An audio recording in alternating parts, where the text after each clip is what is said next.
자, 지금 아이오닉 5N을 타고 있는데요. 제가 지금 충남 쪽으로 일이 있어가지고 내려갈 거예요. 충남 예산으로 내려갈 건데, 내비게이션 상으로는 목적지까지 거리가 173km가 나옵니다. 그러니까 왕복으로 뭐 한 340km, 350km 나오겠죠. 그 다음에 이제 목적지 외에 경로상에 없는 또 이동을 하다 보면은 제가 볼 때 350km 훌쩍 넘을 것 같은데, 지금 현재 제가 오늘 충남을 가려고 배터리를 어제 완충을 해놨어요. 그래서 지금 100% 배터리는 완충이 되어 있는 상태고, 지금 보시면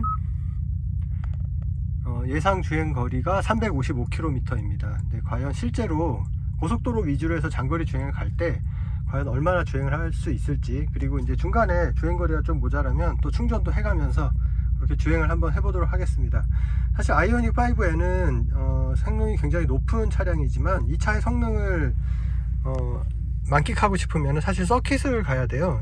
아이오닉 5N은 단순하게 그냥 출력이 센 전기차가 아니라 서킷을 달릴 때 진가를 느낄 수 있는 그런 특화 기능들이 많이 적용이 돼 있거든요. 그래서 아이오닉 5N을 진짜로 즐기려면 서킷에서 달려야 되고, 일반 도로에서는 사실 출력이 높으니까 빠르긴 하지만 아이오닉 5N이 가지고 있는 이런 특화 기능들을 체감할 수는 없습니다. 사실 굉장히 서킷에서 유용하게 사용할 수 있는 그런 기능들이 많이 적용이 돼 있고, 또 전기차는 또 무거운 몸무게, 그 다음에 배터리의 이런 그 과열, 이런 것 때문에 서킷을 달리기가 적합하지 않다, 이런 인식이 있었는데 아이오닉 5N은 그런 것들을 굉장히 기술적으로 많이 극복을 했어요.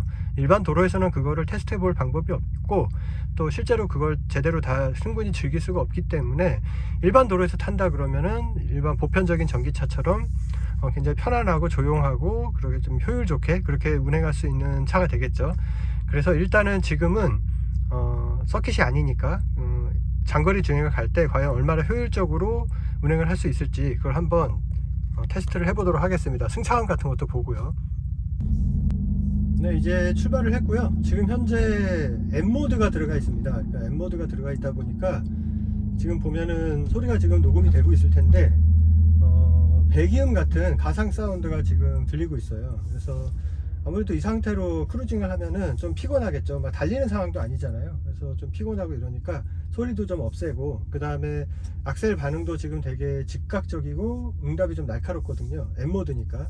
근데 이것도 이제 에코 모드나 노멀 모드로 바꿔서 좀 이렇게 일반적인 크루징 하기에 좋게 이렇게 모드를 한번 바꿔보겠습니다. 자, 여기 드라이브 모드 버튼이 있는데 이거를 이렇게 에코 모드로 바꿨습니다. 자, 일단 차가 굉장히 조용해졌고요. 전기차니까 당연히 조용하겠죠. 가상 사운드가 꺼졌습니다. 그리고 악셀 응답성이 굉장히 둔해졌어요. 그러니까 악셀이 좀 전에 M모드일 때랑 비교했을 때 거의 안 밟힙니다. 저는 분명히 눌렀는데 차가 나가는 게 답답해요. 그러니까 상대적인 거죠. 지금도 부드럽고 매끄럽게 잘 나가기는 하는데 M모드일 때하고 비교하면은 굉장히 둔감해졌습니다. 자, 그리고 이러다 보니까는 그냥 아이오닉 5 일반 모델의 에코 모드 놓은 거랑 비교했을 때도 뚜렷하게 성능이 좋다 뭐 이런 느낌이 별로 없어요. 약간 이런 느낌이고, 그 다음에 이 아이오닉 5N은 이렇게 드라이브 모드를 바꾸게 되면은 서스펜션의 댐핑도 바뀝니다. 전자 제어식 댐핑이 들어가 있기 때문에 M모드일 때는 가장 단단한 서스펜션 댐핑이 이제 작동하게 되고요. 에코 모드를 놓게 되면은 가장 이제 소프트해지게 되거든요. 총 3단계로 조절이 가능한데 지금은 에코 모드이기 때문에 가장 소프트한 상태. 물론 이 소프트하다고 해도 일반적인 차량 기준에서의 소프트한 건 아니고요. 일반적인 차의 기준에서 보면 지금도 좀 탄탄한 느낌이긴 해요. 하지만 M모드하고 비교하면은 많이 소프트해졌습니다. 그리고 일반적인 도로에서 이렇게 일상 주행을 하기에 큰 부담이 없을 것 같아요. 운전자뿐만 아니라 동승자가 느낄 때도 승차감이 되게 딱딱하고 불편하다, 이런 느낌은 크게 받을 것 같지는 않습니다. 일상적인 용도로 탈 때 무리가 없겠다, 이런 느낌이라고 생각하시면 될 것 같아요.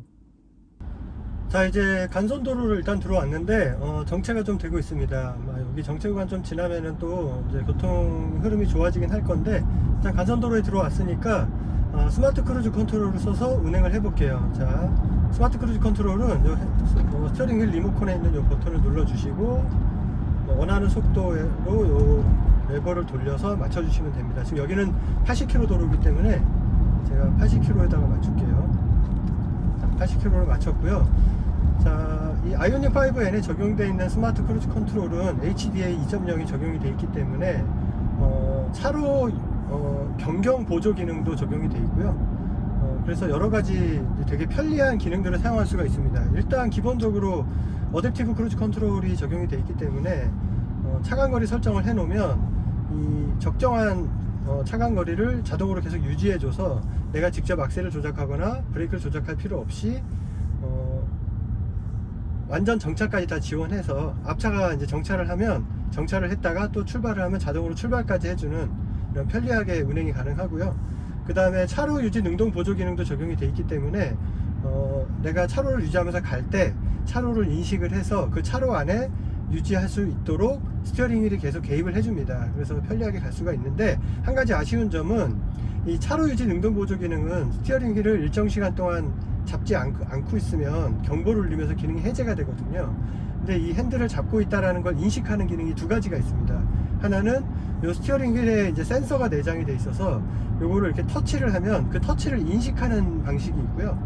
그 다음에 또 하나 방식은 여기 센서로 인식하는 방식은 없고 그냥 핸들에 일정한 이렇게 계속 타력을 줘서 발력을 인식하는 방식이 있거든요. 근데 아이오닉 5에는 이렇게 접촉을 인식하는 게 아니라 발력을 인식하는 방식이기 때문에 힘을 안 주고 그냥 살짝 대고만 있으면은 잡았다는 걸 인식을 못해서 경보가 울릴 때가 있어요.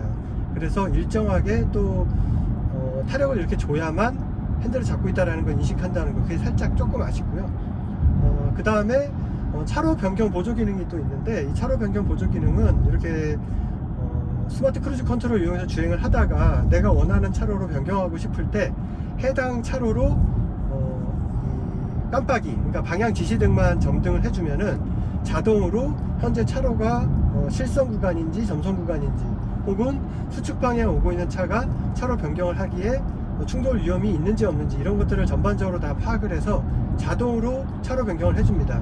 지금 여기는 실선 구간인데, 실선 구간에서는 내가 이 작동을 시켜도 실선을 인식을 해서 차로 변경을 해주질 않아요. 그리고 뒤쪽에 이제 점선 구간에서 내가 작동을 시켜서 이제 차로를 변경하고 싶어도 뒤에서 오는 차량이 거리는 좀 있는데 속도가 빨라서 빠르게 접근하고 있다. 그럼 그런 것들도 다 인식해서 차로 변경을 막아주고 경보도 울려주기 때문에 좀 더 안전하게 차로 변경을 할 수가 있습니다. 그리고 차로 변경하는 게 옛날에 이 기능이 나온 것처럼 되게 반응이 늦거나 천천히 변경을 하는 게 아니라 내가 실제로 직접 변경을 하는 것처럼 신속하게 변경을 하기 때문에 굉장히 유용한 것 같아요. 제가 지금 이제 가다가 한번 써볼게요. 지금 왼쪽에 차가 있긴 한데 지금 다가오고 있거든요. 저 차가 지나가고 나서 한번 차로 변경을 해보겠습니다. 자, 옆에 지금 차가 있는데 속도가 많이 안 나고 있어요. 그래서 지금은 차로 변경할 상황이 안 되고요. 자, 지금 조금씩 앞으로 나가고 있죠. 제가 여기서 방향 지시등을 켜보겠습니다. 자, 그러면 이렇게 화면에 표시가 되면서 차로가 변경이 됐습니다. 제가 변경한 게 아니에요. 자동으로 된 겁니다. 그리고 변경하는 도중에 앞차가 속도를 줄이니까 같이 자동으로 속도를 줄여줬어요. 이런 식으로 편하게 사용할 수 있습니다. 자, 이렇게 스마트 크루즈 컨트롤을 이용해서 에코 모드인 상태에서 이렇게 도로를 주행하니까 지금 제가 타고 있는 차가 아이오닉 5N인지 아니면 그냥 아이오닉 5인지 구별이 잘 안 갈 정도예요. 승차감이 아이오닉 5보다는 조금 더 노면 피드백이 약간 오긴 합니다. 타이어가 아주 초강폭이 들어가 있고 서스펜션이 조금 더 탄탄하기 때문에 아무래도 조금 차이는 나는데, 그걸 의식하고 느끼니까 비교가 되는 거지, 아무 생각 없이 이렇게 가면은 그냥 일반 아이오닉 5랑 비교해도 전혀 불편함이 없어요. 지금 사운드도 다 꺼놓은 상태이기 때문에 전기차 특유의 그런 정숙함 이런 것들도 그대로 느껴지고요. 굉장히 편하게 데일리카로 타는데도 무리가 없을 것 같다는 느낌이 듭니다. 보통은 고성능 내연기관 차들은 아무리 세팅을 에코모드로 하고 뭘로 바꾸고 해도 사실 일반 차들하고 비교했을 때는 뚜렷하게 차이가 있거든요. 그러니까 비교적 데일리카로 타기에 편하다는 거지, 진짜 데일리카 용도의 그런 차들하고 비교하면 아무래도 조금은 더 딱딱하고 조금은 더 시끄럽고 이런 게 있어요. 근데 이 아이오닉 5에는 역시 전기차다 보니까 세팅을 에코모드로 놓고 탔을 때 그냥 데일리카로 목적으로 타는 아이오닉 5 일반 모델하고 비교했을 때도 전혀 손색이 없다, 이런 느낌이 듭니다. 자, 지금은 스마트 크루즈 컨트롤을 끄고 에코 모드인 상태에서 제가 직접 운전을 해서 지금 가고 있는데요. 이건 이제 전기차잖아요. 전기차다 보니까는 회생제동을 이용할 수가 있습니다. 회생제동을 이용할 수가 있는데, 아이오닉 5에서도 그랬듯이 이 아이오닉 5N도 회생제동을 단계별로 강도를 조절할 수가 있고요. 그 다음에 아이페달이라 그래서 원페달 드라이빙 모드, 이것도 이용할 수가 있고, 그 다음에 스마트 회생제동이라 그래서 오토, 그러니까 회생제동을 자동 모드로 설정을 할 수도 있습니다. 보통 이제 회생제동 레벨 조정은 이 패들 시프트로 하시면 되는데, 이 패들 시프트는 아이오닉 5N 같은 경우에 N 모드에서 N2 시프트 기능을 사용할 때는 실제로 이제 변속기가 달려있는 내연기관차처럼 수동 변속을 할 때도 이 패드를 이용하게 되고요. 그 다음에 이제 이 N2 시프트 기능을 꺼놨을 때, 그러니까 회생제동을 이렇게 이용해서 탈 때는 요 패들 시프트를 이용해서 회생제동 레벨을 조정할 수가 있어요. 그래서 이렇게 왼쪽으로 올리게 되면은, 이 왼쪽 패드를 올리게 되면은 회생제동이 점점 강해지고요. 다시 오른쪽 패드를 조작하면은 점점 약해집니다. 그래서 완전히 끌 수도 있어요.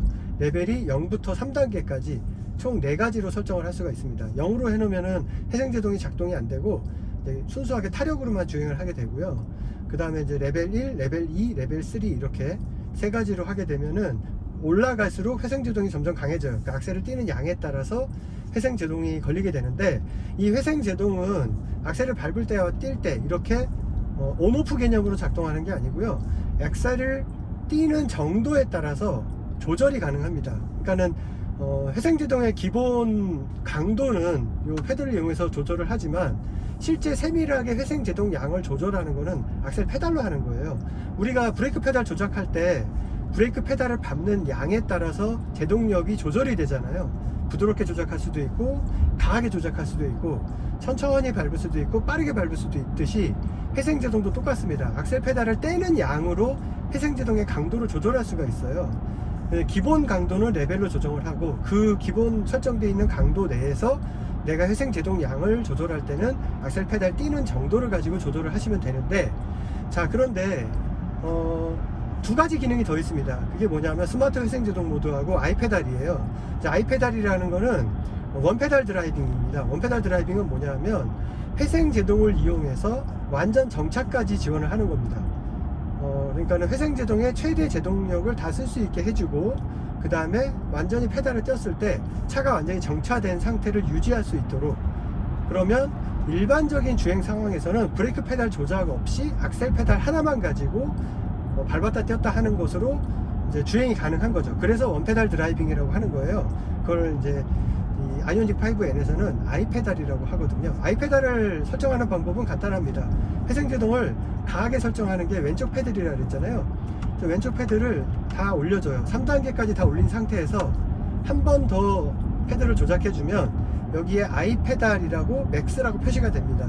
자, 이렇게 되면 페달, 악셀 페달 조작만으로 회생제동을 이용해서 가감속이 다 가능하고, 완전히 뗐을 때는 차가 완전히 정차되고 정차된 상태를 유지하기 때문에 원페달 드라이빙이 가능합니다. 지금 제가 브레이크 페달 조작 없이 악셀 페달만으로 지금 가감속을 조절하고 있는데, 이 상태에서 앞차가 정차를 하잖아요. 그럼 제가 악셀을 완전히 띄게 되면은 차가 감속을 하다가 같이 완전히 정차를 하게 됩니다. 그리고 다시 악셀을 밟기 전까지는 차가 자동으로 가질 않아요. 그러니까 보통 클리핑이라 그러죠.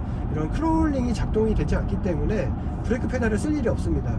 그렇다고 해서 브레이크 페달을 절대 쓰지 않는 건 아니에요. 갑자기 무슨 차가 끼어든다든가 급하게 제동을 해야 되는 상황이 되면 그때는 브레이크 페달을 써야죠. 자, 그 다음에 다른 브랜드의 전기차에서는 좀 찾아보기 힘든 스마트 회생 제동 모드라는 게 있어요. 자, 지금 차가 정체가 있어가지고 좀 차가 속도를 줄이고 있는데, 제가 지금 브레이크 페달 조작 없이 악셀 페달을 띈 것만으로도 차가 거의 정차가 다 됐죠.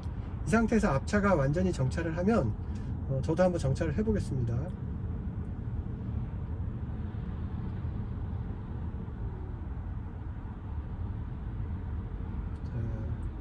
지금 완전히 정차가 됐어요. 그리고 악셀을 안 밟으면 차가 안 갑니다. 다시 악셀을 밟아야 이제 차가 가는 거죠. 이제 보통 이 아이페달 모드를 사용하지 않고 그냥 회생제동을 제일 강하게 3단계로 썼을 때는 완전 정차가 안 돼요. 그러니까 회생제동은 강하게 걸리는데 완전히 정차를 하게 되면은 브레이크 페달을 밟아주지 않으면 차가 크롤링을 해서 앞으로 갑니다. 악셀도 안 밟고 브레이크도 안 밟고 있으면 차가 앞으로 가요. 그렇기 때문에 브레이크 페달을 밟아줘야 되거든요. 근데 아이페달 모드, 그러니까 원페달 드라이빙 모드에서는 브레이크 페달을 밟고 있지 않아도 악셀 페달을 밟지 않으면 차가 앞으로 가지 않기 때문에 브레이크 페달을 쓰지 않아도 되는 거죠. 자, 그 다음에 스마트 회생 제동 모드를 설명을 드릴게요. 자, 스마트 회생 제동 모드는 다른 브랜드의 전기차에서는 좀 찾아보기 힘든 기능입니다. 이거는 회생 제동의 레벨을 자동으로 설정해 주는 거예요. 그러니까 주행하는 동안에 전방에 있는 차량과의 간격, 현재 내가 달리고 있는 속도, 이런 것들을 다 감안해서 가장 최적의 회생 제동 레벨을 자동으로 설정을 해줍니다. 실시간으로 계속 바뀌어요. 그리고 내비게이션하고 연동을 해서 현재 주행하고 있는 속도와 그 다음에 현재 도로에 제한 속도 카메라 같은 것들이 있을 때 그런 것들을 또 감지해서 내가 제동을 하고자 악셀을 떼었을 때 카메라까지의 거리가 좀 빠르게 감속을 해야 되는 상황이거나 아니면 천천히 감속해도 되는 상황이거나 이런 상황에 따라서 회생제동 레벨을 또 자동으로 조절을 해줍니다. 그거는 사용하는 방법은 또 간단합니다.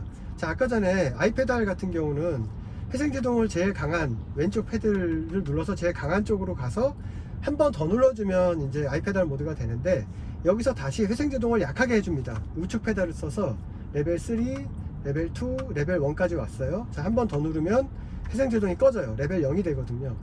이 상태에서 우측 페달을 한 번 더 눌러주는 게 아니라 길게 눌러주면 됩니다. 자, 패드를 당기고 가만히 기다리고 있으면 여기 오토라고 표시가 됩니다. 자, 오토라고 표시가 되면 이때부터는 현재 주행하고 있는 상황에 맞춰서 최적의 회생제동 레벨이 자동으로 실시간으로 조절이 돼요. 그래서 여기에 회생제동 레벨이 그래프로 이렇게 실시간으로 보여줍니다. 올라갔다 내려갔다 하는 게. 근데 아까 전에 제가 설명드릴 때 이 스마트 회생제동 모드를 쓸 때 회생제동 모드를 다 끈 상태에서 작동시켰잖아요. 근데 회생제동 레벨을 2단계나 뭐 3단계나 1단계에서도 오른쪽 패드를 길게 당기고 있으면 스마트 회생제동 모드로 들어갈 수는 있습니다. 자, 근데 그렇게 되면 스마트 회생제동 모드의 기본 회생제동 모드가 내가 들어간 당시의 마지막 회생제동 레벨로 지정이 돼요. 만약에 레벨 2에서 스마트 회생제동 모드로 들어가게 되면 2단계 회생제동이 기본 상태가 됩니다. 그러면 회생제동을 조절해 줄 때 2단계와 3단계 이 두 개를 왔다 갔다 하겠죠. 그 다음에 3단계에서 만약에 스마트 회생제동 모드로 들어갔다, 그럼 3단계 위로는 회생제동이 더 이상 강해지지가 않기 때문에 스마트 회생제동 모드를 쓰나 그냥 3단계로 놔두나 차이가 없어요.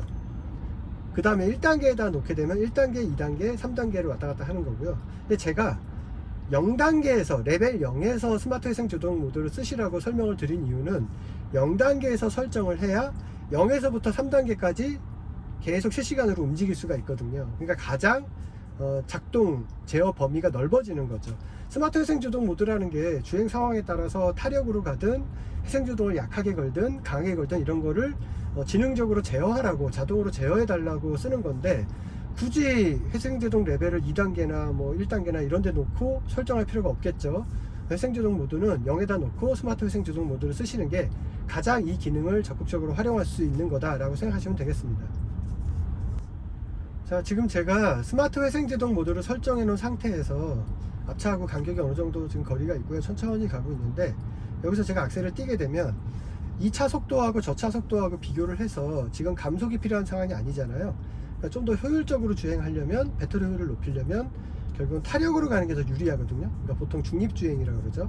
그래서 이럴 때는 회생제동이 안 걸립니다. 그냥 0단계로 유지하고 있어요. 근데 제가 조금 이렇게 가속을 해서 앞차랑 거리를 가깝게 붙이고 있어요. 이때 악셀을 딱 띄게 되면 회생제동이 강하게 올라가서 감속을 확 해줍니다. 그래서 이 상황에 따라서 회생제동 레벨이 움직이고, 그래서 내가 운전하기가 좀 더 편하다, 이렇게 생각하시면 될 것 같아요. 자, 오늘 토요일이라 그런지 정체가 좀 심한데요. 정체가 심하면은 사실 전기차한테는 더 유리해요.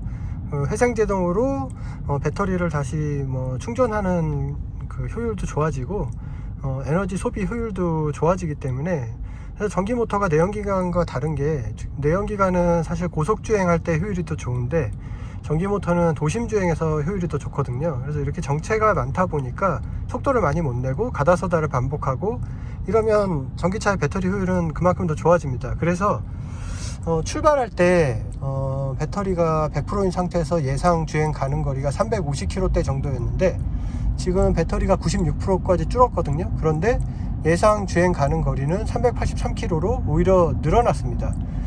주행 지금 조건이 효율이 좋아지다 보니까 이 상태로 이제 계산했을 때 이제 주행 거리가 계속 늘어나고 있는 거죠. 그러니까 만약에 이 상태로 계속 주행이 좀 더 길어지면 배터리 효율이 계속 증가를 해서 결국 최종적으로는 처음에 출발할 때 예상했던 주행 거리보다 더 길 거예요. 자, 이제 정체가 좀 해소가 돼서 제가 직접 운전하면서 지금 주행을 하고 있는데 이 아이오닉 5에는 이제 듀얼 모터잖아요. 전륜의 모터, 그 다음에 후륜의 모터, 이렇게 모터가 두 개가 적용이 되어 있는데 전륜에는 이제 166kW, 후륜에는 276kW인가 뭐 그 정도의 출력을 내는 모터가 적용이 되어 있습니다. 이제 NGB를 사용하면 여기서 출력이 이제 각각 이제 상승하게 되고요. 이제 전륜이 한 170kW대 정도로 올라가고 후륜이 300kW 정도까지 올라갔던 걸로 기억을 하는데 정확한 수치는 제가 블로그에다가 글로 남겨드리겠습니다. 자, 근데 이게 이제 전륜과 후륜의 모터가 각각 독립적으로 작동을 해요. 보통 이제 내연기관차의 사륜구동 시스템은 이제 엔진은 하나고 그 엔진에서 나오는 동력을 이제 기계적인 이제 연결을 통해서 전륜과 후륜으로 이제 배분을 하는 그런 방식을 사용하는데 이렇게 전기차 듀얼 모터의 사륜구동 시스템은 전륜과 후륜의 모터가 각기 독립적으로 작동을 합니다. 그러니까 각기 구동 이제 하는데 필요한 그 출력이 독립적으로 작동한다는 얘기죠. 그리고 좀 더 전륜과 후륜의 동력 배분이 좀 더 정밀해요. 그러니까 엔진 하나의 출력을 이렇게 물리적으로 연결을 해서 그거를 배분을 하는 게 아니라 기계적인 배분이 아니고 실제 출력을 정밀하게 다 제어할 수 있기 때문에 굉장히 정밀한 제어가 가능하고, 그 다음에 또 전기차는 회생제동이 있잖아요. 그래서 전륜 모터와 후륜 모터가 또 각각 회생제동 또 제어도 합니다. 그래서 그거를 어떻게 작동하는지 눈으로 볼 수 있는 이런 화면도 이제 이렇게 디스플레이가 가능합니다. 그래서 지금 보면 제가 악셀 조작을 굉장히 크루징하게 이제 조정을 하고 있는데 이렇게 리니어하게 조작을 하게 되면 지금 보시면 후륜 모터에만 동력이 발휘되는 것을 볼 수가 있어요. 지금 밑에 뉴턴미터라고 표시가 되어 있는데 지금 뭐 30에서 20, 뭐 30, 40 이렇게 뉴턴미터 후륜으로만 작동을 하고 있죠. 이 상태에서 만약에 제가 조금 가속을 이렇게 하게 되면 후륜으로 모터 출력이 크게 올라가는 걸 볼 수가 있습니다. 그리고 이러다가 전륜 쪽에 모터 출력이 필요하게 되면 전륜 쪽으로도 모터 출력이 이렇게 표시가 돼요. 작동이 되면서. 그리고 제가 지금 악셀을 띄었는데 악셀을 띄게 되니까 지금 뒤쪽에 회생제동 마이너스가 표시가 됐죠. 저 마이너스는 이제 회생제동이 작동하는 거예요. 저렇게 되면 이제 배터리로 오히려 전기가 충전이 되게 됩니다.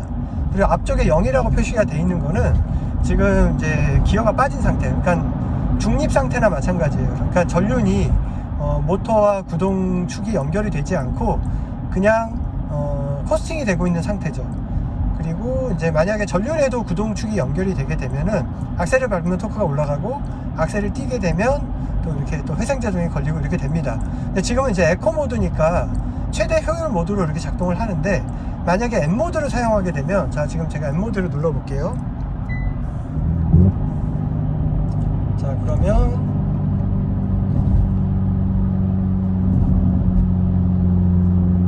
자 표시가 됐죠? 보시면 전륜으로도 이렇게 상시 계속 토크가 분배되고 있는 걸 볼 수가 있고요. 악셀을 띄었을 때 앞바퀴와 뒷바퀴 모두 회생제동이 이렇게 걸리는 것을 볼 수가 있습니다. 자, 악셀을 제가 조금 밟으면 이런 식으로 다시 에코 모드로 바꾸게 되면 자 앞바퀴 쪽에 또 모터가 꺼졌죠. 이제 특별하게 큰 힘을 이제 필요로 하거나 아니면 어떤 구동 배분이 필요한 상황이 되지 않으면 이제 후륜 위주로 이렇게 주행을 하게 됩니다. 지금 이제 출발하고 지금 한 37km 정도로 운행을 했는데요. 지금까지 타보면서 제가 아까도 말씀드렸다시피 일반적인 아이오닉 5하고 비교했을 때도 주행 느낌이 큰 차이가 없다 이런 말씀을 드렸는데 자, 그런데 이 아이오닉 5에는 아이오닉 5보다 훨씬 고출력의 이제 모터를 사용하고 있잖아요. 출력이 비교가 안 될 정도로 높거든요. 근데 이제 이렇게 높은 출력을 내는 전기차가 단순하게 그냥 출력이 높은 모터를 장착하면 끝나는 게 아니에요. 그 모터를 구동하기 위해서 필요한 뭐 인버터라든가 뭐 배터리의 전류 이런 뭐 제어라든가 이런 것들을 다 전체적으로 고출력에 맞게 설계를 해야 되거든요.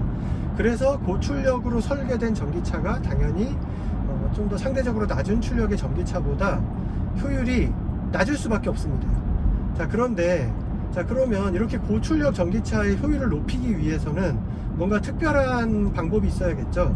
그래서 이 아이오닉 5N에 적용되어 있는 그 기술이 투스테이지 인버터입니다. 투스테이지 인버터라는 게 뭐냐 하면 보통 이제 고출력 전기 모터를 사용하기 위해서는 굉장히 높은 그런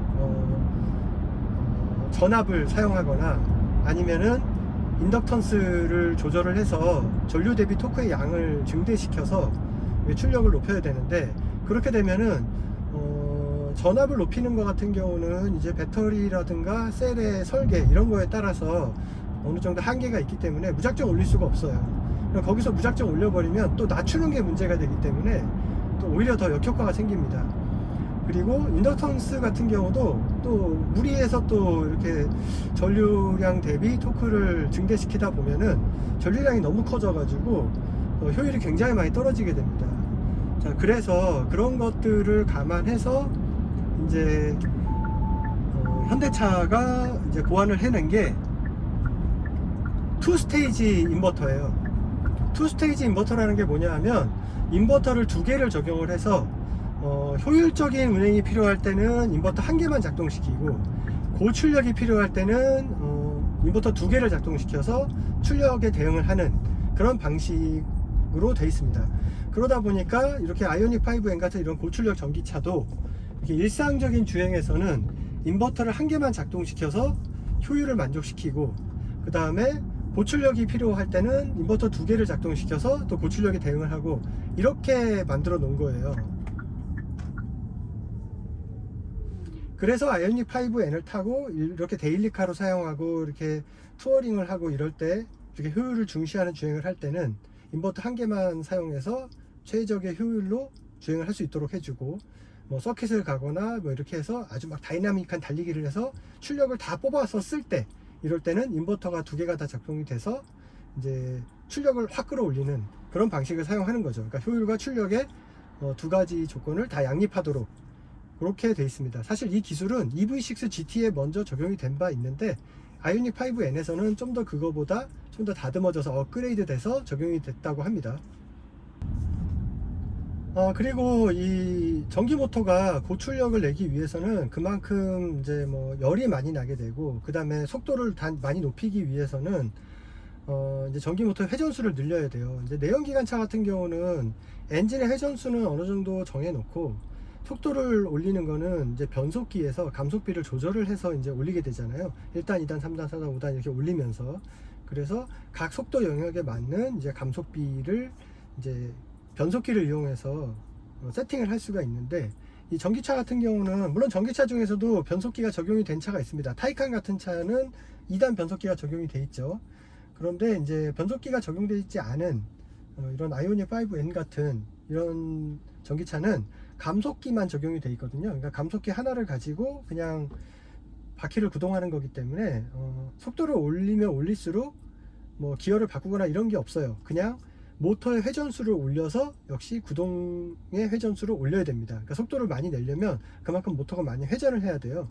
그래서 이 아이오닉 5N 같은 이런 고성능 전기차는 출력을 내는 과정에서 열이 많이 발생하고, 그 다음에 또 속도를 많이 높이는 과정에서 모터의 회전수가 증가해서 또 부하와 열이 많이 증가를 합니다.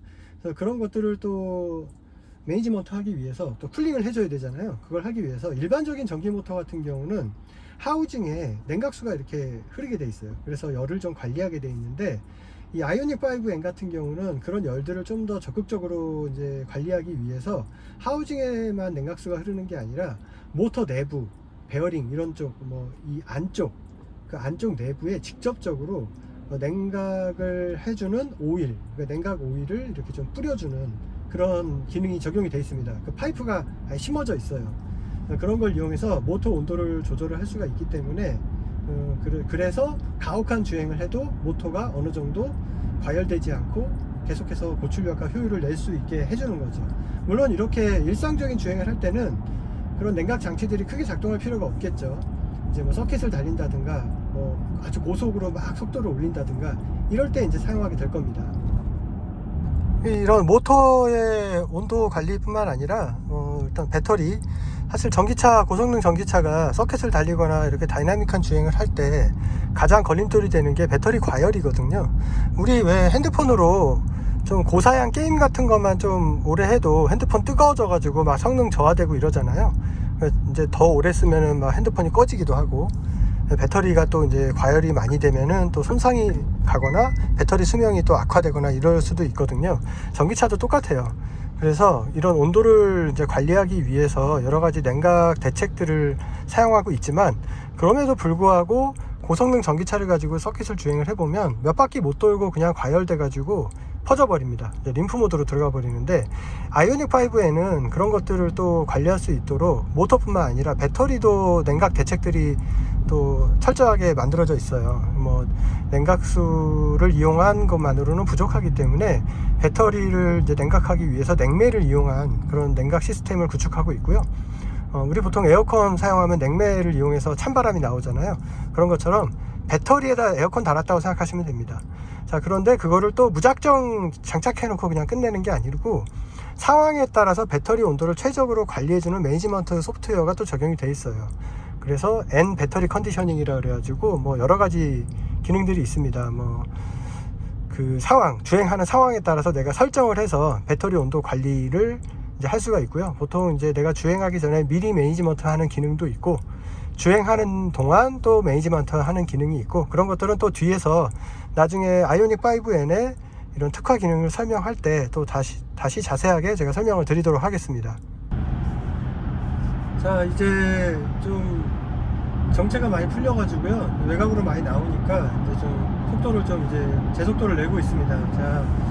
자, 그러면 이제 고속주행에서의 승차감도 이제 중요한데요. 아무래도 이제 장거리 여행을 가거나 뭐 이런 고속도로나 뭐 간선도로 같은 걸 많이 이용을 하잖아요. 그럴 때 고속주행에서 승차감이 안 좋으면은 아무래도 많이 불편하기 때문에 고속주행할 때 승차감도 되게 중요하겠죠. 자, 지금 여기는 시속 100km 도로고, 지금 제 속도가 다 나오고 있기 때문에 지금 100km를 다 내면서 지금 가고 있습니다. 자, 일단 지금 에코 모드에서 서스펜션은 가장 부드럽게 세팅되어 있는 상태고요. 승차감은 나쁘지 않습니다.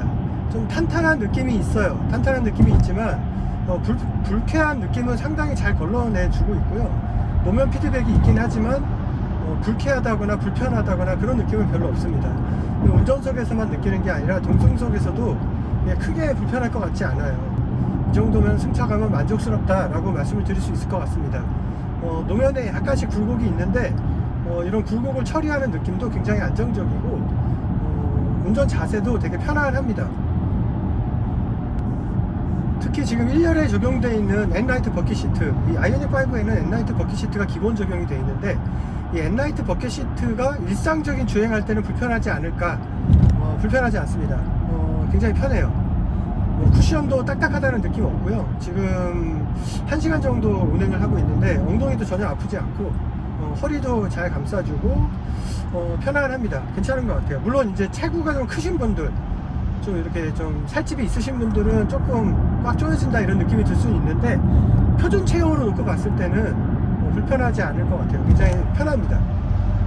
자, 그리고 요즘에 나오는 현대차들 보면은 그 스마트 크루즈 컨트롤에 세부 설정하는 기능이 있어서 되게 유용하게 쓸 수가 있거든요. 이 아이오닉 5N에도 마찬가지로 적용이 되어 있습니다. 자, 이렇게 스마트 크루즈 컨트롤을 이용할 때 가속되는 정도라든가 반응하는 속도, 이런 것들을 좀 내가 원하는 대로 설정을 할 수가 있는데, 자, 보통 스마트 크루즈 컨트롤은 보통 어떤 때 이용하나요? 보통 좀 이렇게 정속 주행하고 크루징하고 좀 편안하게 탈 때 많이 이용을 하잖아요. 그러면 스마트 크루즈 컨트롤이 너무 이렇게 민감하게 반응하거나 급격하게 가속을 하거나 이러면은 취지에 맞지가 않겠죠. 물론 이제 그거는 개인 취향에 따라서 마음대로 설정을 할 수가 있는데, 저 같은 경우는 좀 더 이 스마트 크루즈 컨트롤을 이용하는 취지에 맞게 한번 설정을 해볼게요. 자, 셋업에 들어가셔서 차량으로 가신 다음에 운전자 보조로 가셔서 이 화면이 나오면 여기에 주행 편이라고 있습니다. 이거를 눌러주시면 여기 스마트 크루즈 컨트롤이라고 나오거든요. 이걸 눌러주시고, 그러면 여기 첫 번째로 운전 스타일 연동이라고 있어요. 이거는 이제 운전 스타일, 그러니까 내가 이 차를 가지고 운전했던 것들을 학습을 해서 그 패턴이 자동으로 학습이 되는 건데, 자, 이걸 내가 직접 운전할 때는 좀 다이나믹하게 운전하는 일이 많을 거 아니에요. 이 차가 그래도 N인데, 그쵸? 그래서 스마트 크루즈 컨트롤을 운전 스타일 연동으로 하지 않고요, 직접 수동으로 설정을 하겠습니다. 일단 차간거리는 이 스티어링 휠에 있는 차간거리 설정 버튼을 이용해서 그때그때 조정을 할 수가 있기 때문에 여기서는 조정하지 않도록 하고요. 이렇게 위로 올려보시면 여기 가속 강도하고 반응 속도라는 게 있습니다. 자, 지금 가속 강도가 가장 강하게 돼 있잖아요. 저는 이거를 5단계까지 할 수가 있는데, 자, 3단계 중간으로 해놓겠습니다. 자, 중간으로 해놓고, 중간보다 약하게 할게요. 2단계 좀 부드럽게 가속을 하게 할게요. 그 다음에 반응 속도는 지금 가장 느리게 돼 있는데, 이러면 너무 느리면은 또 반응이 느려가지고 약간 도로 흐름에 맞지가 않을 수가 있거든요. 그래서 이것도 딱 중간에다 맞추겠습니다. 5단계가 최고 가장 빠른 건데 3단계에다 설정을 하겠습니다. 그러면 가속 강도는 2단계, 반응 속도는 3단계, 이렇게 해서 이제 설정을 할게요. 제가 그동안 다른 현대차들, 이 기능이 들어가 있는 요즘 현대차들 스마트 크루즈 컨트롤 설정할 때 다 이렇게 설정을 해서 탔었거든요. 그러니까 딱 알맞더라고요. 이 아이오닉 5N도 이렇게 설정을 하고 크루즈 컨트롤을 이용을 하도록 하겠습니다. 차간거리 설정 같은 경우는 저는 일단 기본적으로 제일 가깝게 설정을 하거든요. 이게 이제 이걸 누를 때마다 차간거리가 4단계, 3단계, 2단계, 1단계까지 총 4단계로 조절이 가능해요. 근데 단계가 올라갈수록 차간거리를 멀리 띄우는 건데, 이거는 앞차와의 간격을 절대 거리로 맞춰놓고 단계를 조절하는 게 아니고요. 그러니까 절대 거리라는 거는 몇 미터 이렇게 맞추는 게 아니고, 이 단계에 따라서 현재 속도에서 앞차까지의 거리를 감안했을 때 앞차가 있는 위치까지 도달하는데 걸리는 시간으로 설정을 합니다. 그러니까 쉽게 말해서 단계를 낮추면 더 짧은 시간에 도달하는 속도를 맞춰주는 거고요. 그 다음에 단계를 높이게 되면 더 긴 시간을 맞추는 거죠. 지금 현재 속도로 저 앞차가 있는 데까지 도달하는데 걸리는 시간을 길게 설정하는 거예요. 자, 이렇게 시간으로 설정하는 이유는 간단합니다. 왜 그러냐면, 만약에 거리로 설정을 하게 되면, 뭐 예를 들어서 20m로 설정했다 그러면 100km로 달릴 때 20m와 20km로 달릴 때 20m는 다르잖아요. 그쵸? 20km로 달릴 때 20m는 굉장히 먼 거리지만 시속 100km로 달릴 때 20m는 굉장히 가까운 거리거든요. 그래서 이걸 시간으로 설정이 되는 이유가, 속도가 올라가면 당연히 속도가 빨라지니까 지금 저 앞차까지 도달하는 시간이 그만큼 짧아지겠죠. 그러니까 시간으로 설정을 해놓으면 그 속도가 올라갈수록 그 시간에 맞추기 위해서 거리가 점점점 자동으로 멀어집니다. 그리고 속도가 줄어들게 되면 도달하는 데 걸리는 시간이 길어지니까, 그러면 자연스럽게 실제 물리적인 거리는 줄어들게 돼요. 그래서 제일 가깝게 설정한다고 해도 속도가 낮아지면 가깝게 붙다가 또 속도가 높아지면 자연스럽게 멀어집니다. 이거를 그러면 거리를 굳이 길게 설정을 할 이유가 있느냐? 있습니다. 언제 설정하는 거냐 하면은, 이렇게 시계가 좀 좋고, 그러니까 멀리까지 잘 보이고, 그 다음에 도로의 노면 상태가 좋을 때는 괜찮은데, 안개가 끼거나 비가 많이 오고 눈이 와서 노면이 미끄럽거나 이러면 크루즈 컨트롤에서 감속을 하더라도 브레이크 제동 거리가 길어지거나 이럴 수가 있기 때문에, 그럴 때는 이 크루즈 컨트롤의 거리 레벨을 길게 설정을 해서 좀 레벨을 올려서 좀 안전거리를 많이 확보하는, 그렇게 사용하시면 돼요. 그러니까 일상적으로는 제일 가깝게 설정해도 충분히 안전하고요. 대신에 좀 비가 많이 오거나 눈이 오거나 이렇게 악천 후, 혹은 내가 어떤 비상 상황에 내가 직접 대처하기가 어려운 그런 안개가 낀 상황이거나 이럴 때, 이런 변수가 많은 상황에서는 크루즈 컨트롤을 쓰더라도 거리 레벨을 길게 해서 좀 안전거리를 많이 확보하고 타시는 게 좋겠습니다.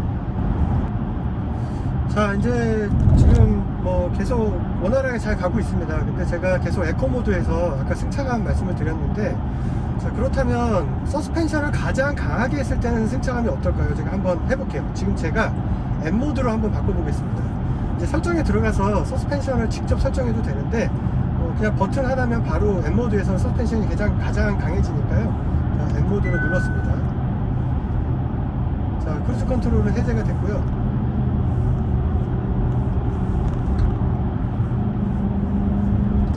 자, 서스펜션은 지금 제일 단단해졌습니다. 이제 속도는 지금 뭐 계속해서 100km, 90에서 100km 정도로 주행을 하고 있고, 좀 전에 에코모드로 주행할 때는 승차감이 굉장히 일반적인 아이오닉 5에 비교해도 뒤지지 않을 정도로 탄탄하지만 되게 기분 좋은 그런 승차감을 느낄 수가 있었는데, 지금 M모드로 바꾸자마자 약간 하체 느낌이 굉장히 단단해졌어요. 좀 노면 피드백도 굉장히 강하게 오고요. 되게 단단합니다. 좀 통통통 튀고, 네, 이 상태로는 사실 이렇게 편안하게 투어링 하기에는 불편할 것 같아요. 동승자들도 좀 힘들 것 같고. 그래서 일상적인 주행에서는 이제 이런 에코모드라든가 아니면 M모드 커스터마이징에 들어가서 커스텀 설정해서 서스펜션을 가장 약하게 하거나 이렇게 하시면 될 것 같고, 좀 이렇게 다이나믹하게 탈 때 그때만 서스펜션을 가장 강하게 이렇게 설정하시면 될 것 같습니다. 차이가 많이 나네요. 자, 이제 목적지에 도착을 했고요. 지금까지 주행한 총 주행거리는 193km. 출발할 때 내비게이션 경로상에는 177km, 173km 이 정도였는데 길이 많이 막히다 보니까 내비게이션이 빠른 경로를 자동으로 계속 경로를 변경해줘서 최종적으로는 193km를 주행을 했습니다. 지금까지 3시간 40분이 소요됐고요.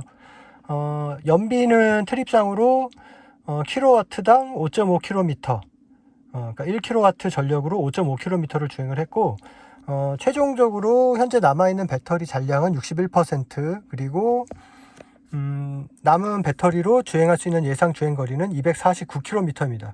출발할 때 100%일 때 355km였는데 193km를 탔는데 남은 배터리 양으로 갈 수 있는 주행거리가 249km니까 올 때 효율이 좀 좋았다는 얘기죠. 사실 대부분 고속주행이었는데 전기차는 고속주행에서 좀 더 불리하거든요. 그러니까 뭐 사실 도심에서 효율이 좋은 거는 장거리 탈 때는 별 의미가 없어요. 왜냐하면은 장거리를 탄다는 거는 대부분 고속주행이란 얘기거든요. 도심 주행으로 막 400km씩 이렇게 탈 일은 없잖아요. 뭐 도심 주행 평균 속도 뭐 30km, 40km라고 봤을 때 30km, 40km로 400km를 타려면은 10시간 동안 계속 운전해야 된다는 얘기인데, 뭐 도심에서 그렇게까지 타는 거는 뭐 영업용 택시 말고는 없다고 봐야죠. 네, 그래서 실질적으로는 고속주행에서의 전비가 좋아야 사실은 장거리를 타는데 유리하고, 그런데 아이오닉 5N이 제원보다 실제 장거리 고속주행 때 주행거리가 꽤 잘 나오는 편인 것 같아요. 지금 이 상태라면은 193km에다가 남은 배터리로 248km니까 그러면은 거의 450km 가까이 되거든요. 거기에다가 뭐 배터리 이제 뭐 완전히 0% 될 때까지 탈 건 아니니까 배터리가 한 20% 정도 남을 때까지 탄다라고 하면 400km 가까이까지는 탈 수 있을 것 같습니다. 자, 이제 볼일을 다 마쳤고요. 지금 시간은 9시 37분. 아까 전에 한 7시 한 반쯤 도착한 것 같은데, 그래서 이제 일본은 한 2시간 걸렸고요. 다시 이제 서울로 올라갈 겁니다. 자, 지금 현재 아까도 보여드렸지만은 지금 오는데 193km를 운행을 했고요. 배터리는 현재 남은 양은 61%. 현재 주행 가능한 예상 주행 거리는 241km로 나와 있습니다. 그러니까 이론상으로는 여기 나온 대로 보면은 집에 가는데 충전 없이 그냥 갈 수가 있겠죠. 그리고 이제 갈 때는 아마 길이 더 안 막힐 거기 때문에 최단 경로로 갈 거예요. 그래서 아까 올 때는 빠른 경로로 막 이렇게 돌아서 왔기 때문에 주행거리가 좀 늘어났는데, 아마 갈 때는 한 180km 이내 정도 거리면은 가게 될 것 같습니다. 그래서 충전 없이 도착할 수 있을 것 같고요. 최종적으로 도착한 다음에 남은 배터리 잔량이랑 주행한 총 거리를 한번 확인을 해 볼게요. 자, 일단 내비게이션 설정을 하겠습니다. 자, 내비게이션 설정은 말로 하면 돼요. 대상타운 현대아파트. 몇 번째 장소를 선택할까요? 첫 번째. 이 장소로 안내할까요? 네. 자, 커넥티드 경로를 요청하고 있습니다. 자, 경로가 설정이 됐고요. 지금 경로상으로는 도착지까지 162km 정도고 지금 보면은 11시 41분에 도착 예정입니다. 제가 지금 경로 탐색 옵션에서 확인해 보니까 빠른 경로, 편한 경로가 있는데 기본적으로 빠른 경로로 지금 설정이 돼 있었는데 2시간 3분 걸리고 톨게이트 비용이 9,500원 들고 그 다음에 뭐 162km인데 지금 편한 경로로 바꾸니까 2분 추가되는데 거리도 줄어들고 비용도 줄어들었어요. 그래서 저는 편한 경로로 가도록 하겠습니다. 네, 지금도 계속 고속도로 주행을 하고 있는데요.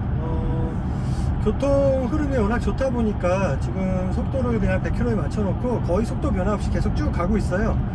근데 이제 아까도 얘기했듯이 전기차는 이렇게 고속으로 그냥 쭉 가는 게 뭐 효율이 그렇게 좋지 않기 때문에 오히려 서울에서 내려올 때 그때는 좀 정체도 심하고 좀 이렇게 지방도로도 이용하고 막 이렇게 하다 보니까 도착한 다음에 연비가 킬로와트당 5.5 정도를 이제 찍었었는데 지금 다시 서울로 올라가는 길은 이렇게 정체 없이 100km로 쭉 가다 보니까 조금씩 이제 연비가 좀 떨어지고 있습니다. 그래서 지금 총 누적 연비는 5.5였던 것이 지금 오는 동안 지금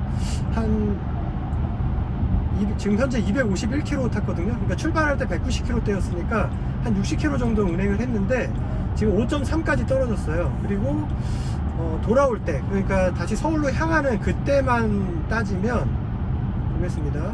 지금 4.6이 나왔어요. 지금까지 58.8km를 탔는데 4.6이에요. 그러니까 오히려 정체가 심했던 올 때보다 연비 효율이 떨어진 거죠. 이렇게 계속 가면은 연비가 좀 더 떨어집니다. 그러니까 올 때보다는 조금 더 배터리 효율이 좀 나쁘다 이렇게 보시면 될 것 같고, 여기가 시속 110km 도로인데 만약에 제가 110으로 10km를 더 올리면 연비 효율이 조금 더 떨어질 거예요. 그래서 저는 지금 정속 주행을 하고 있기 때문에 굳이 110에다 맞추지 않고 지금 주행차로로 해서 100km에다 맞춰놓고 지금 가고 있습니다. 자, 만약에 이렇게 장거리 여행을 하다가 배터리가 부족해서 지금 남은 배터리로 어느 정도까지 갈 수 있는지 궁금할 수가 있잖아요. 그럴 때는 여기 내비게이션 옵션에서 주행 가능 거리라는 옵션이 있어요. 이거를 누르시면 이렇게 주행 가능한 반경이 이렇게 표시가 됩니다. 지금 제가 찍어놓은 경로는 이 반경 안에 들어가기 때문에 주행이 가능하다는 얘기죠. 만약에 목적지가 현재 주행 가능한 거리보다 더 바깥쪽에 있으면은 충전을 꼭 하고 가셔야 되겠죠. 그리고 만약에 내가 가다가 충전이 필요할 수가 있잖아요. 경로 도중에 어디에 충전소가 있는지 모를 수가 있는데 그럴 때 따로 충전소를 찾기 위해서 따로 검색할 필요가 없고요. 이 옵션에 들어가시면 여기 주변 정보라는 게 있습니다. 이걸 누르고 들어가셔서 주변 검색을 누르시면 이렇게 항목들이 나와요. 이 항목에서 전기차 충전소를 눌러주시면 여기 이렇게 메뉴가 나옵니다. 뭐 현위치, 경로 이렇게 나오는데 이 경로라는 게 뭐냐면 내가 지금 이동하고 있는 이 내비게이션 경로 선상에 충전할 수 있는 위치들을 이렇게 목록을 표시해 주는 거예요. 거리순으로 이렇게 표시가 되어 있거든요. 지금 여기 보면은 제일 가까운 곳이 4.9km 앞에 화성휴게소 서울 방면 전기차 충전소가 있습니다. 그러니까 만약에 내가 여기서 충전을 하겠다, 그럼 여기를 눌러주시면 경로 도중에 여기로 안내를 해서 충전을 하고 갈 수 있도록 그렇게 해주고요. 만약에 내가 이거를 따로 주변 검색을 하지 않았어요. 하지 않고 가다가 배터리가 부족해서 충전이 필요한 상황이 되면 자동으로 충전소를 검색할 건지 여기 화면이 뜨게 됩니다. 팝업 화면으로 뜨게 되고 그걸 누르면 아까처럼 경로상에 있는 충전소 혹은 현재 내가 있는 위치에서 가까운 충전소를 검색해서 충전을 하고 갈 수 있도록 그렇게 화면이 나오게 돼 있어요. 네, 그렇게 이용하시면 됩니다. 자, 그런데 내가 충전이 필요해서 여기서 경로상에 전기차 충전소를 검색을 했어요. 그래서 눌러서 갔는데 이미 다른 차가 충전을 하고 있다거나 아니면 충전이 불가능한 상태다, 그러면 헛걸음을 하는 거잖아요. 다시 다음번 충전소를 또 찾아가야 되는데 거기도 또 충전을 하고 있을 수도 있고 그 충전기를 사용할 수 있는지 없는지 알 수가 없는 상태이기 때문에 그럴 때마다 매번 전기차 충전소를 또 새로 다음번 또 경로를 찾아서 가야 되고 이런 번거로움이 있을 수가 있는데, 좋은 점은 내가 원하는 전기차 충전소를 이 경로에서 찾았어요. 자, 여기를 누른 다음에 이 지도상에 있는 정보를 눌러줍니다. 눌러주면 이 화면에 이곳에 충전기가 몇 개가 있고 지금 현재 사용 가능한지 이런 거를 다 보여줘요. 지금 보면 현재 화성역에서 서울 방면 전기 충전소 환경부 충전소가 하나 있는데 여기는 급속 충전기가 하나가 있습니다. 그리고 현재 사용 가능해요. 그리고 또 다른 데를 들어가 볼게요. 자,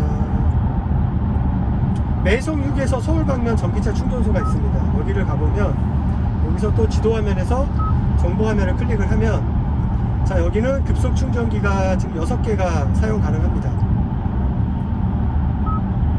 네, 다 사용 가능하다고 되어 있죠. 그리고 여기 보면 사용 중인 것도 떠 있어요.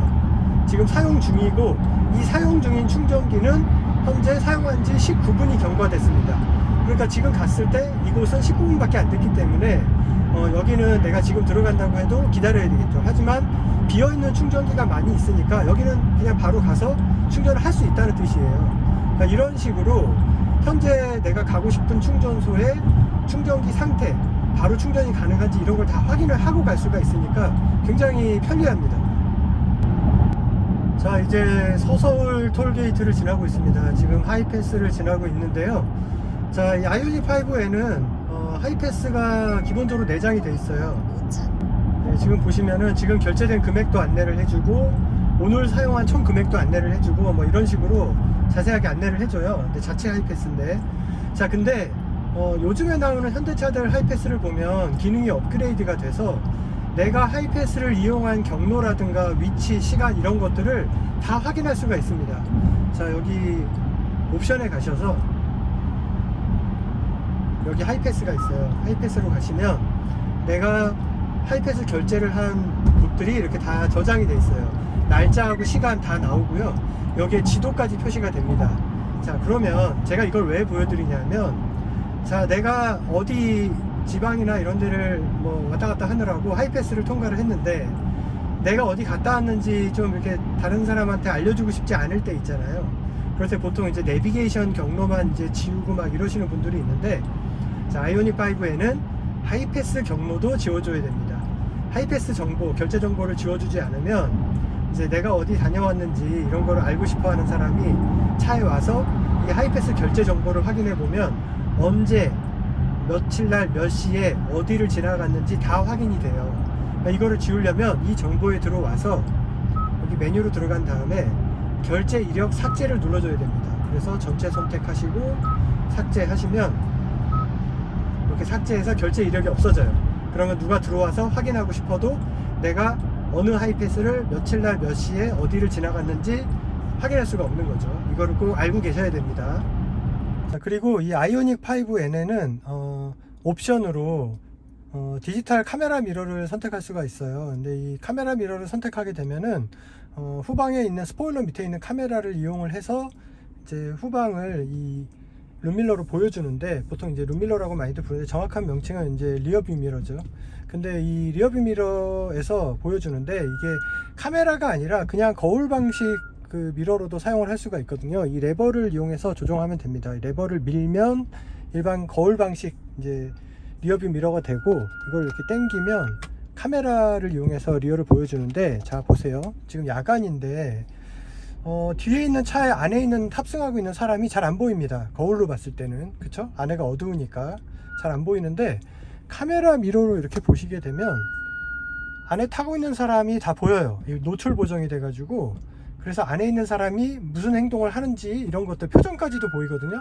실제로 보면 표정이 보입니다. 그러니까 저기 안에 뭐 앞유리 썬팅 좀 해가지고 안에가 잘 안 보인다 해가지고 안에서 뭐 이상한 짓 하시면 안 돼요. 이렇게 카메라 미러가 적용된 차들은 미러를 통해서 뒤에 안에서 뭘 하고 있는지 다 보입니다. 한 가지, 아이오닉 5N의 이 디지털 카메라 미러를 선택하게 되면은 빌트인 캠 2를 선택할 수가 없어요. 그러니까 빌트인 캠이나 아니면 센터 미러나 둘 중에 하나만 선택을 할 수가 있습니다. 그거는 참고하시면 될 것 같습니다. 자, 이제 목적지에 도착을 했습니다. 자, 그러면 서울에서 아까 충남, 그리고 거기서 다시 서울로 복귀하는 동안에 총 주행한 거리는 보시면 338.5km를 탔습니다. 그리고 총 5시간 52분을 운행을 했고요.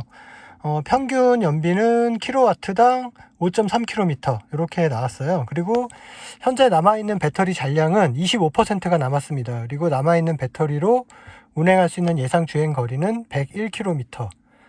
그러면 338km를 타고 앞으로 100km를 더 탄다 그러면은 438km가 되는 거잖아요.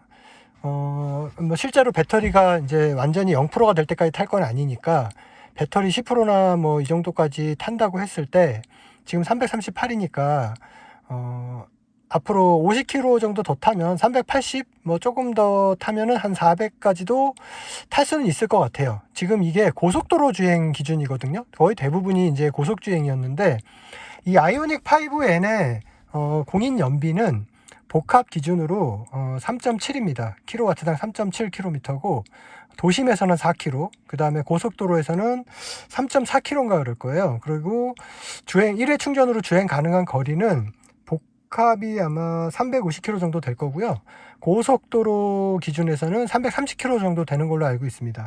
330km 정도 되는데 실제로는 지금 338km를 타고도 25%가 남았어요. 앞으로 100km나 더 탈 수 있거든요. 그렇다고 하는 거는 실제 주행을 했을 때 공인 연비상에 나와 있는 주행 거리보다 아이오닉 5N이 실제 더 많이 탈 수 있다는 걸 알 수 있습니다. 물론 아이오닉 5N 말고도 다른 전기차들도 공인 연비보다 실제 주행에서 더 많이 탈 수 있는 차가 여러 대 있어요. 뭐 이렇게 드문 케이스는 아닌데 아이오닉 5N의 이제 재원상 주행 거리보다 실제로는 더 많이 탈 수 있다는 거.